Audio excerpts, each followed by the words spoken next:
demander à Dieu qu'il protège notre peuple et qu'il éclaire tous ses dirigeants.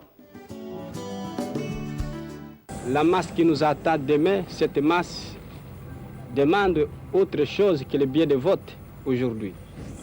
C'est le pain, c'est le progrès. Il faut que nous puissions construire cette nation. Frantz Fanon ne disait-il pas que l'Afrique a la forme d'un revolver dont la gâchette est placée au Zaïre? Car la libération du Zaïre représente la possibilité pour tous les autres pays d'Afrique de pouvoir enfin se développer. Qu'en dépit de complots visant sa déstabilisation et sa balkanisation, la République démocratique du Congo demeure unie dans ses frontières de 1960.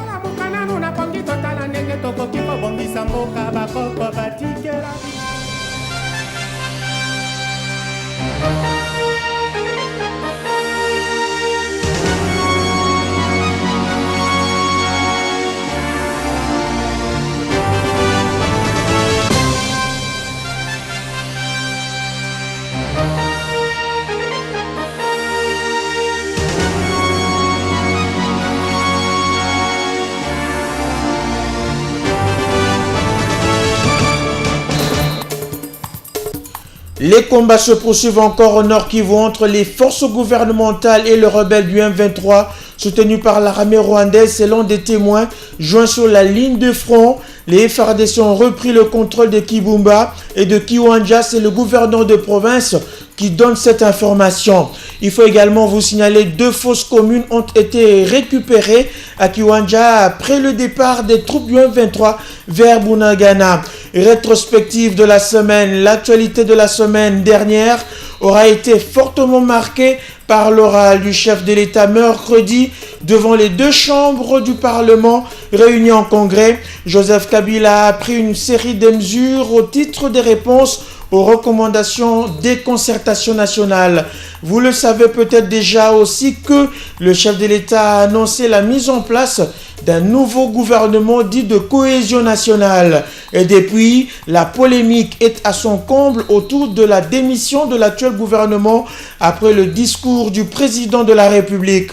Les mesures conservatoires prises par Matata Ponyo en date du 24 novembre font jaser. Vous aurez un commentaire de votre rédaction dans ce journal. Merci d'être avec nous à ce rendez-vous de l'actualité dominicale. Mesdames et messieurs, bienvenue à ce journal rétrospectif.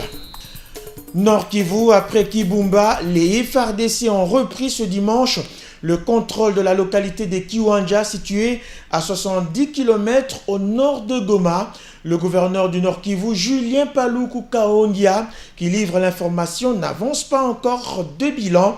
Selon des sources sur place, les populations ont accueilli les FARDC avec joie et se préparent à des réjouissances populaires dans les heures qui viennent, après justement environ une année d'occupation rebelle. La population de Kiwanja indique qu'aux dernières heures des combats, les rebelles du M23 se battaient en tenue civile avant de se retirer à 9h locales vers Bunagana, un poste frontalier avec l'Ouganda.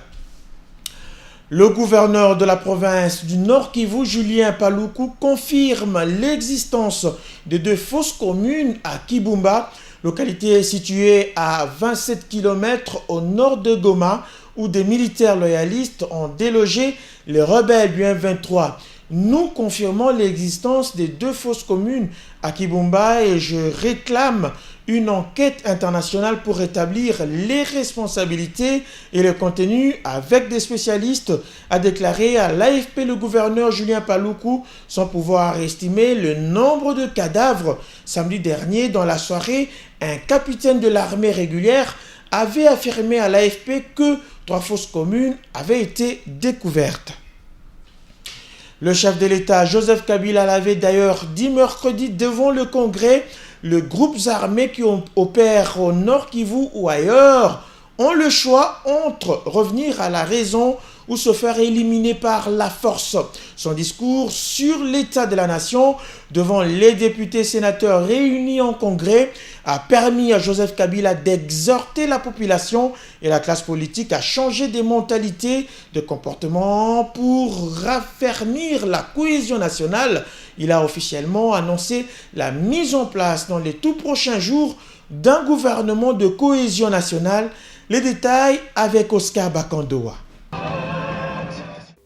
Devant les sénateurs, députés, membres du gouvernement et autres invités de marque, dont le président du Congo-Brazzaville, Denis Sassou Nguesso, et la présidente de la Commission de l'Union africaine, Joseph Kabila, fixe d'entrée de jeu l'assistance sur l'objectif des concertations nationales. Les 679 recommandations issues de ces assises ont été prises en considération. Puis, le moment tant attendu est arrivé. Joseph Kabila annonce les mesures importantes promises aux concertateurs lors de la clôture de ces forums nationaux. Le président de la République vient ainsi mettre fin aux spéculations. Ce qui était une rumeur est devenu réalité. Le gouvernement de cohésion nationale, incluant majorité, opposition et société civile, est annoncé. Dans le cadre de ma politique d'ouverture, prônée depuis mon investiture, un gouvernement de cohésion nationale sera bientôt mis en place et aura pour mission prioritaire le rétablissement de la paix et de l'autorité de l'État à travers le pays, la consolidation de la cohésion nationale, la poursuite de la reconstruction, l'appui au processus de décentralisation et à l'organisation des élections et bien sûr à l'amélioration des conditions sociales des populations. Dans les lots de mesures figure également la formation du comité de suivi des recommandations issues des concertations nationales.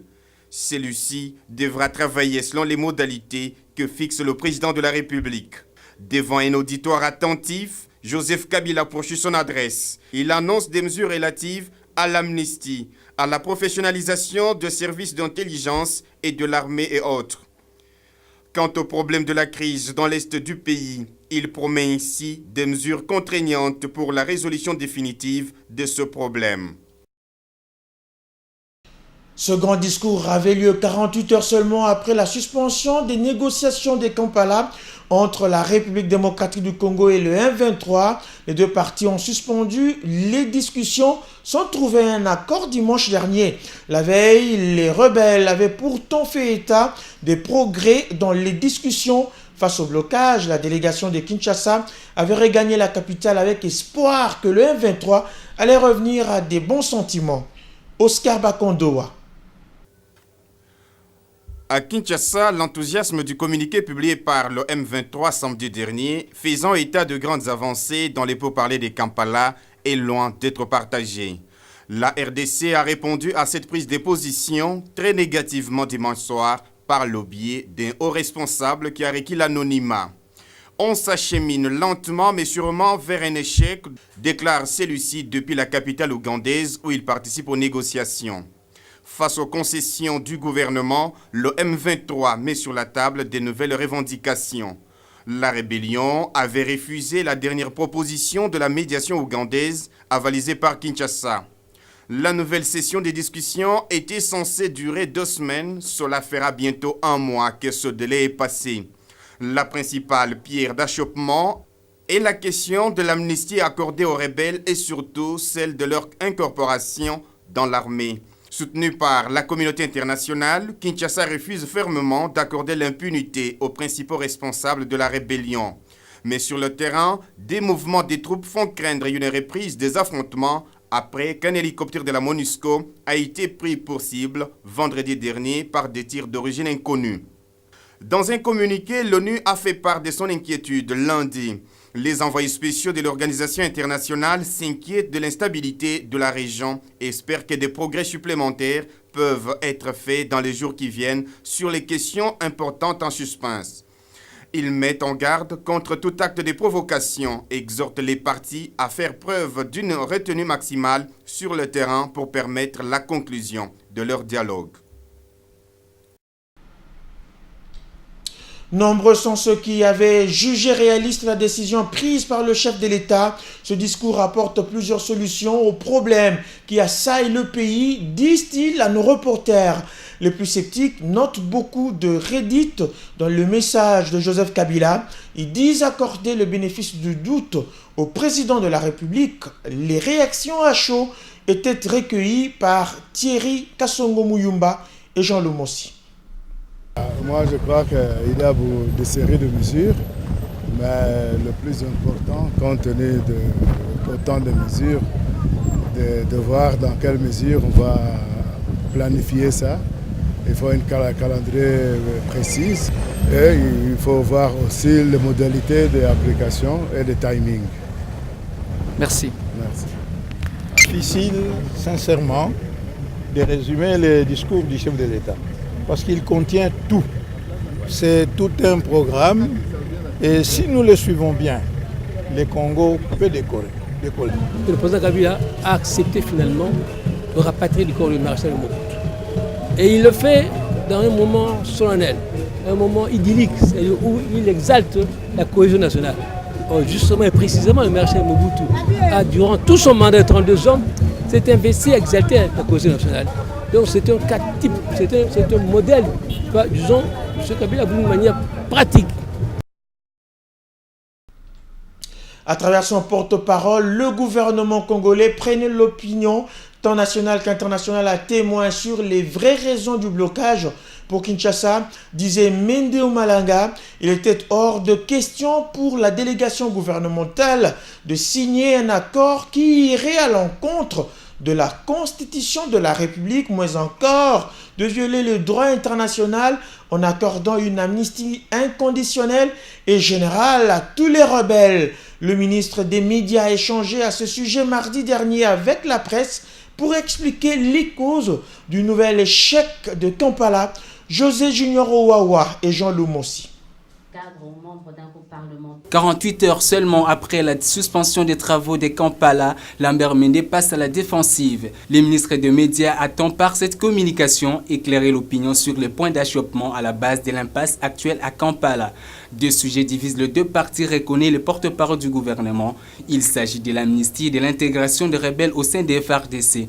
Le gouvernement accuse la rébellion d'enrôler les enfants dans ses rangs, une attitude que Kinshasa ne peut tolérer puisqu'elle va à l'encontre des prescrits du droit international et de la constitution de la RDC, précise le ministre.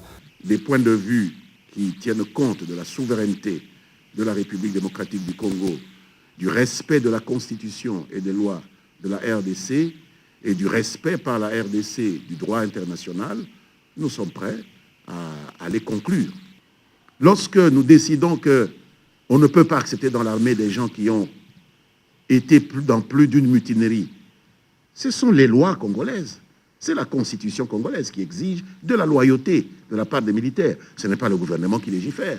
Lambert Mende déplore aussi l'attitude du M23 et son parrain rwandais qui ne sont pas visiblement disposés à faire la paix. En revanche, la RDC salue l'implication de la communauté internationale dans ces dossiers et souhaite que ce partenaire puisse faire davantage de pression sur Kigali pour un dénouement de cette crise qui ne fait que trop durer avec des conséquences néfastes. Les négociations sont suspendues mais pas arrêtées, rassure le ministre. Le gouvernement s'est dit disposé à reprendre le dialogue si les M23 acceptent de revenir à la raison. Dans l'entretemps, la présidente de la Commission de l'Union africaine était dimanche dernier à Kinshasa.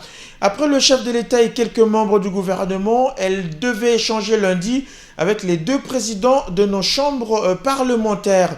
Nkosazana Vlamini Zuma est allé se rendre compte des efforts des parlementaires pour le maintien de la paix dans la sous-région et la mise en œuvre de l'accord cadre d'Addis Abeba.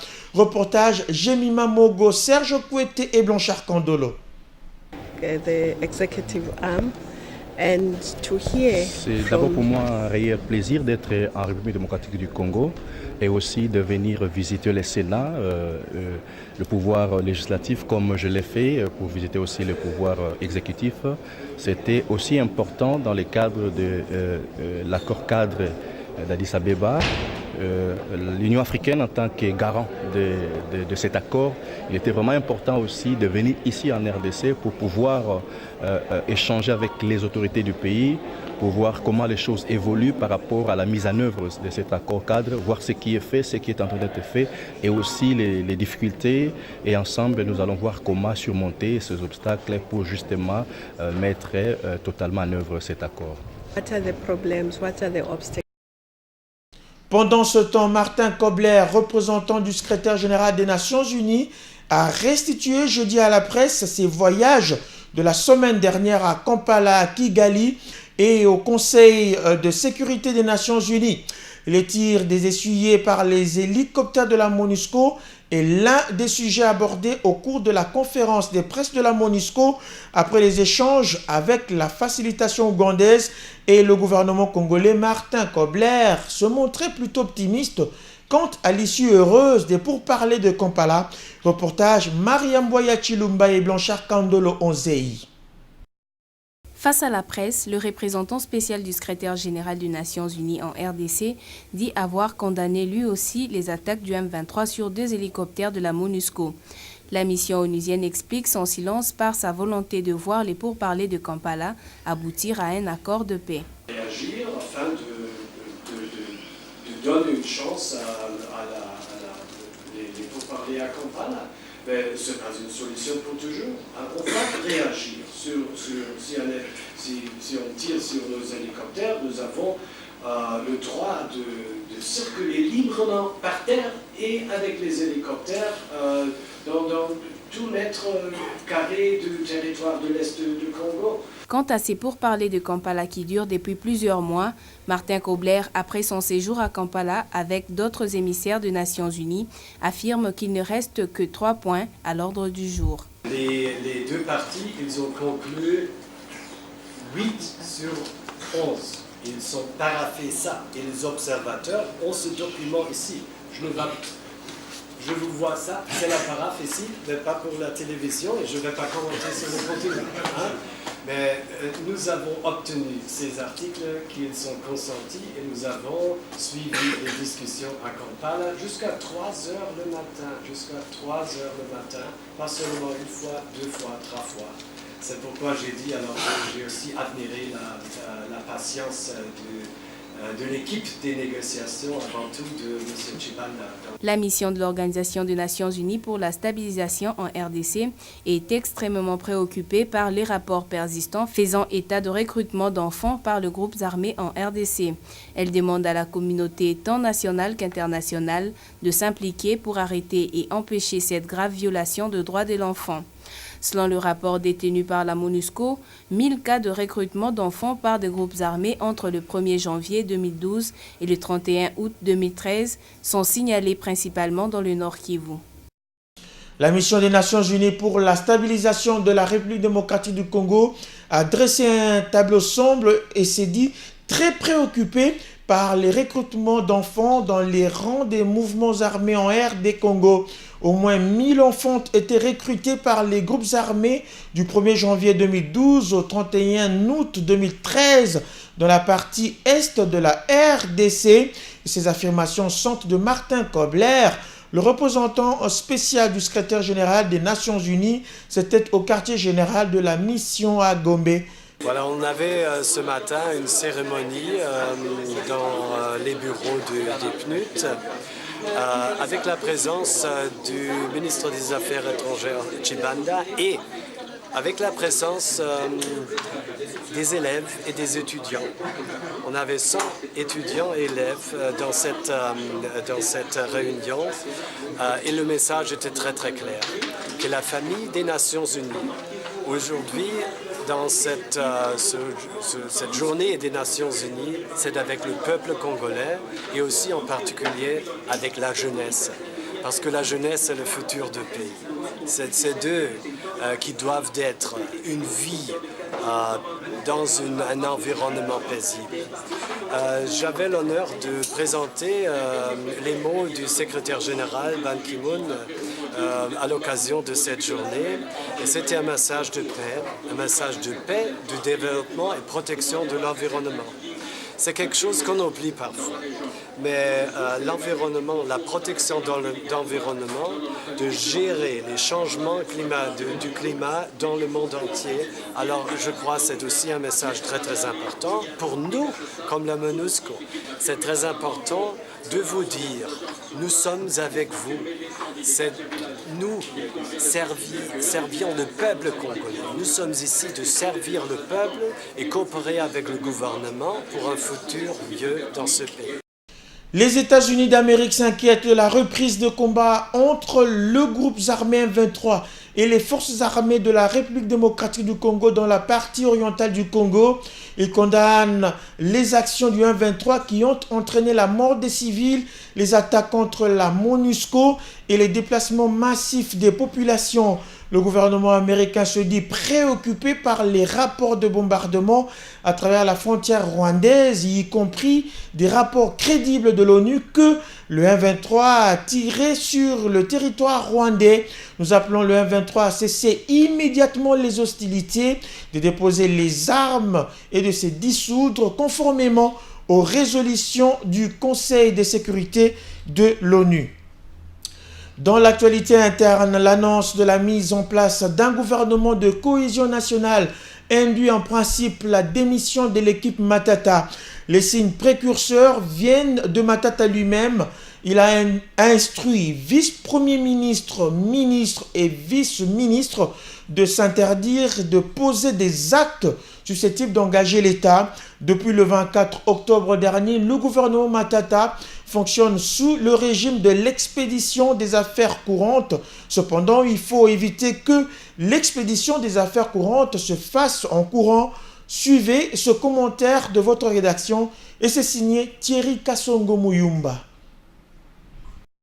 Sans avoir préalablement déposé sa démission, le Premier ministre Matata Ponyo a pris des mesures conservatoires dans la gestion des affaires de l'État par le ministre de son équipe.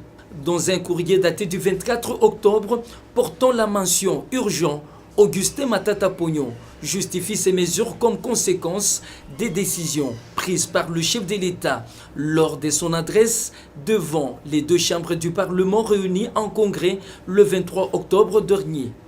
Une litanie d'interdictions d'engager la République et faire aux membres du gouvernement en vue de préparer dans la sérénité la prochaine remise et reprise entre les entrants et les sortants. Le Premier ministre serait-il allé vite en besogne? À cette pertinente interrogation, certains analystes sont d'avis que ces mesures conservatoires visent la protection du patrimoine et des ressources de l'État en vue d'éviter des écarts susceptibles de nuire à une transition sereine avant la mise en place effective du nouveau gouvernement promis par le chef de l'État, Joseph Kabila lui-même. Pour cette raison, le Premier ministre en appelle à travers le même courrier au patriotisme de ses collaborateurs. Je vous invite tous à faire montre de patriotisme en maintenant le même esprit de travail et finaliser les actions prévues dans vos lettres de mission respectives, écrit Matata Ponyo Mapon dans un ton incertain. En clair, il est fait interdiction à tout le membre de l'actuel gouvernement d'effectuer des missions à l'extérieur du pays. Les membres de cabinet ne doivent pas non plus bouger jusqu'à nouvel ordre, sauf pour des dossiers spécifiques à examiner au cas par cas. Ils ne doivent plus conclure des nouveaux engagements financiers, marchés publics et de signer des contrats au nom de l'État. Il leur est aussi interdit de procéder au recrutement, nomination, promotion et mouvement du personnel à tous les niveaux. Le ministre démissionnaire ne doit plus autoriser la cession, le transfert et l'aliénation des actifs de l'État. Tout porte à croire que Matata 1, c'est fini. Au regard de toutes ces interdictions, le gouvernement se trouve en situation d'expédition, de fait, des affaires courantes. En réalité, le Premier ministre n'avait pas le droit de prendre toutes ces mesures sans préalablement présenter sa démission et celle de l'ensemble de son équipe. Ce n'est pas encore tard. Matata Ponyo pourrait s'exécuter lors du prochain Conseil de ministres qui sera présidé par Joseph Kabila en personne. Il reste cependant vrai que des transactions à venir prendront le temps nécessaire avant la mise en place effective du nouveau gouvernement. L'identification éventuelle de la nouvelle majorité, d'autant plus que la Constitution reste encore en vigueur, procédera à la nomination d'un formateur et futur Premier ministre, comme l'ensemble de son gouvernement. Le sort de Matata Ponyo est entre les mains de Joseph Kabila. Ces décisions souffriraient de manque d'application du côté de l'ex-ONATRA, où le conseil d'administration de la Société congolaise de transport et port est accusé de faire fi de ses recommandations en nommant en date du vendredi 25 novembre dans la soirée de nouveaux responsables au département de port maritime et chemin de fer. Certains agents de l'ex-ONATRA ont dénoncé ce comportement dans un entretien à Radio Okapi. Loin de s'arrêter là, le chef du gouvernement a fait un tour d'inspection dans les différents chantiers d'infrastructures publiques en cours à travers la ville de Kinshasa. Les travaux avancent normalement, constate le chef du gouvernement. Cette ronde-là a justement conduit tour à tour de la place de la gare jusqu'au pont Matete en passant par l'avenue des poids lourds. Les entreprises commises à la tâche s'exécutent, voulais-je dire, sans relâche pour terminer ces différents ouvrages. Le tout, c'est dans ce condensé que nous propose Doudou Ndombe, Moseka Mayingo. Première étape de cette ronde, la place du 30 juin. Le chef du gouvernement donne les instructions au vice-gouverneur de la ville pour plus de salubrité dans cet espace public. Matata Ponyo s'est rendu ensuite sur la route des poids lourds. L'entreprise japonaise Kitano exécute les travaux. Le constat est satisfaisant. Une route de 14 km avec des caniveaux bien construits. Le pont Bichaku-Chaku est presque prêt. Il ne reste plus que la pose des poutres pour joindre les deux côtés de la passerelle. Dernière étape de cette tournée, le pont Matete. Là encore, le constat est le même. Les travaux avancent vite, plus que prévu. Des mesures ont été prises pour que la pluie ne retarde pas l'exécution de l'ouvrage et les poutres seront bientôt posées. Sous la rivière Ntsanga, dans la partie est de la capitale, la première partie du pont est terminée. À l'étape du viaduc de Banana, ça promet d'ici au 30 novembre, l'espace sera remblayé et les 8 bandes reliées en attendant la finalisation des travaux. La baisse des prix de biens de consommation courante annoncée pour le lundi 21 octobre dernier n'aura été qu'un rendez-vous manqué, pour ne pas dire une pire illusion. Lors de la réunion de la Troïka annoncée le même jour, le gouvernement avait expliqué qu'il ne lui appartient pas de fixer seul le prix. Toutefois, les dispositions étaient prises pour que les périodes des festivités se passent sans trop de difficultés. Doudou Ndombe. Les Kinois doivent encore prendre leur mal en patience. Les prix des denrées alimentaires n'ont pas baissé comme prévu par le gouvernement. Daniel Mukoko Samba évoque la loi de l'offre et de la demande et il révèle que toutes les parties prenantes, dont le gouvernement et les opérateurs économiques, sont à pied d'œuvre et devraient bientôt parvenir à un commun accord. Vous savez, les prix ne se décrètent pas. On ne peut pas décréter les prix. C'est pas l'électricité, c'est pas les produits pétroliers. C'est des prix des biens qui sont vendus par le secteur privé. Il y a un marché. Donc la volonté du gouvernement, ce n'est pas de décréter les prix. Nous n'allons pas revenir à la situation d'avant 1983. Il y a une volonté affichée, bien sûr, mais pour le moment, le plus important, c'est de faire le travail qui doit être fait, et notamment en maintenant sous contrôle les coûts du transport, de tout ce qui est payé aux organismes de l'État.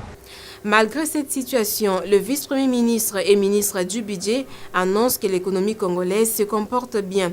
On enregistre un taux de croissance de 8% et si tout se passe bien, le pays peut clôturer l'année avec ce taux de croissance. Un accent est mis sur le secteur agricole pour parvenir dans un meilleur délai à un taux de croissance à 2 chiffres. Les constats menés par nos reporters sur le terrain le lundi dernier confirmaient que la baisse des prix était un vrai rendez-vous manqué et peut-être une vue d'esprit. Au marché central de Kinshasa, par exemple, les prix de denrées alimentaires n'ont pas été revus à la baisse, ils ont plutôt augmenté. Sylvie Ngaloula, Fiston Bouini.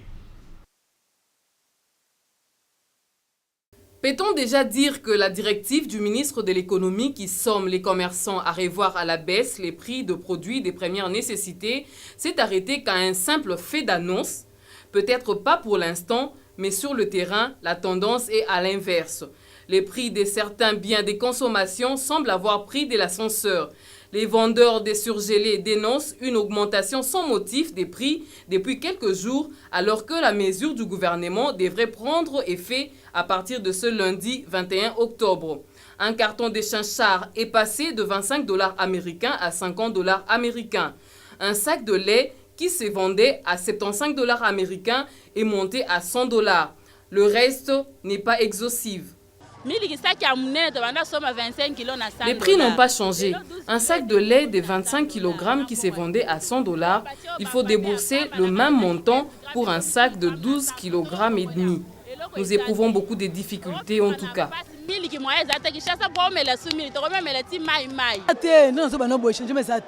Tout est revu à la hausse.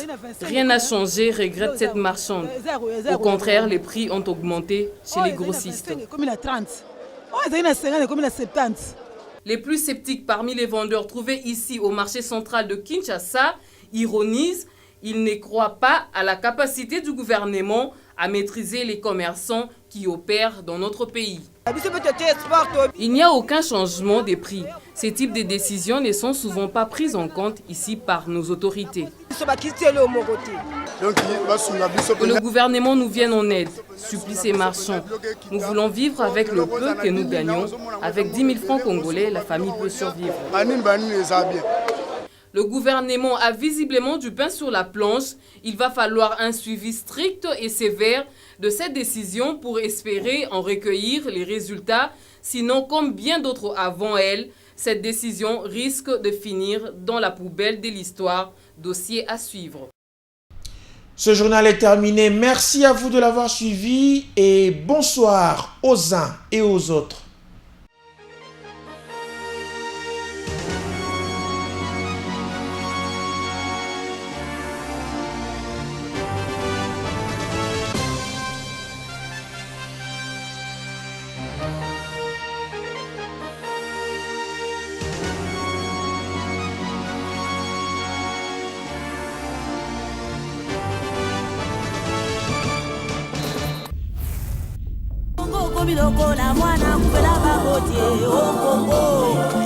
Les complots étaient déjà faits. Les plans étaient déjà établis. C'est d'imposer un gouvernement contre la volonté du peuple. La Belgique désire balkaniser ce pays. L'éclatement du Congo, c'est demain. Nous devons marcher à fond, même conclure des accords avec le diable pour refaire l'unité du Congo. Rien à faire. Le Congo restera un et indivisible. Puis de complot visant sa déstabilisation et sa balkanisation.